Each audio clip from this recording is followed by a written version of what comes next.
Hey guys, it's Mr. Schoenherr, and we're going to be doing a little Regents Challenge lesson today, which is an SAT2 topic on what is the pOH scale and how we do different calculations on that. So first off, the pOH scale is a measurement of the alkalinity or how basic a solution is. If you have an aqueous solution with a pOH less than 7, we now call this alkaline or basic, which is the exact inverse of what the pH scale says. If you have a pOH greater than 7, you are acidic. And a pOH equal to 7 means neutral. So if you think about it, the pOH scale is the complete opposite of the pH scale.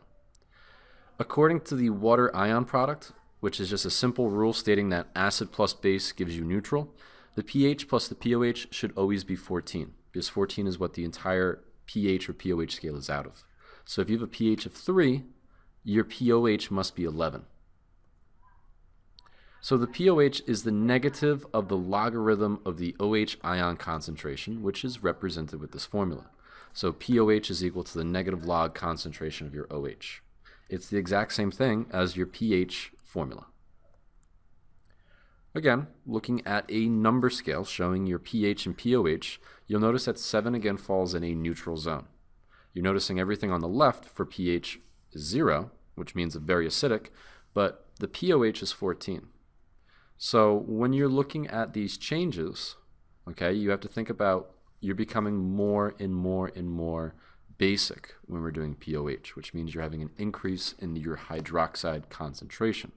So as you go from 14 to 0, that's going to be a tenfold increase. So from 10 to 13, that's 13 pOH is 10 times stronger or has 10 times as many hydroxides than a pOH of 14.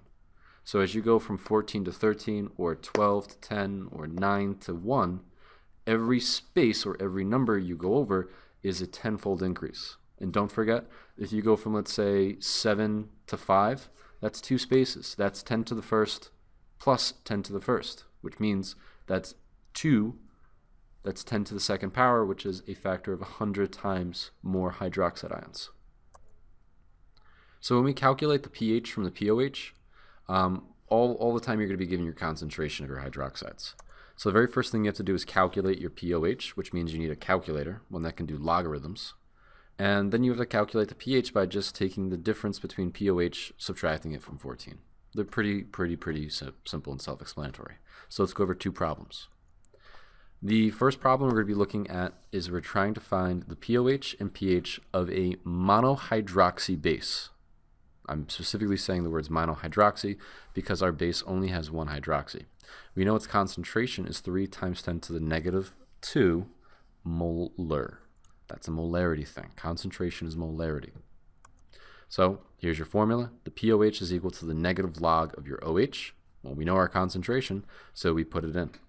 So the negative log of 3 times 10 to the negative second is 1.5. You're going to need a calculator to do this, and you're going to need to make sure you put the numbers in parentheses correctly. If you got 1.5, that means you correctly calculated this in your calculator. Now to figure out what your pH is, you take the difference of 1.5 and 14, and you'll notice that your pH comes out to be at 12.5. So your pOH is a very low number, means it's very basic, and your pH is kind of a high number, which means that's really not acidic at all, thus meaning it's very basic. Now let's try this one. Again, same idea, calculate the pOH and the pH, but now we're using magnesium hydroxide. As you're noticing now, magnesium hydroxide is a little bit different. So we got OH2. So for every 1 mole, we get 2 hydroxides. So that kind of has some sort of effect on our calculations. So now we're noticing that the pOH is equal to the negative log of 2 times the concentration of OH. Why 2? Because for every 1 mole of magnesium hydroxide, you make 2 hydroxide ions. So you get double the stuff. So your pOH is equal to the negative log of 2 times 4.9 times 10 to the negative 9. And you're noticing that your pOH is about an 8.01, which is not bad. It's kind of neutral. It's not really super strong, not super acidic. But again, now you're just, again, finding out what is your pH. So that's the difference between 8.1 and 14. And when you do your calculations, your pH is roughly a 5.99. All right, guys? Using this idea, we did a monohydroxy, we did a dihydroxy, and I'm pretty sure you guys could figure out how to calculate the pOH and pH of a trihydroxy base. All right? If you guys have any questions, please come and find me. Bye-bye.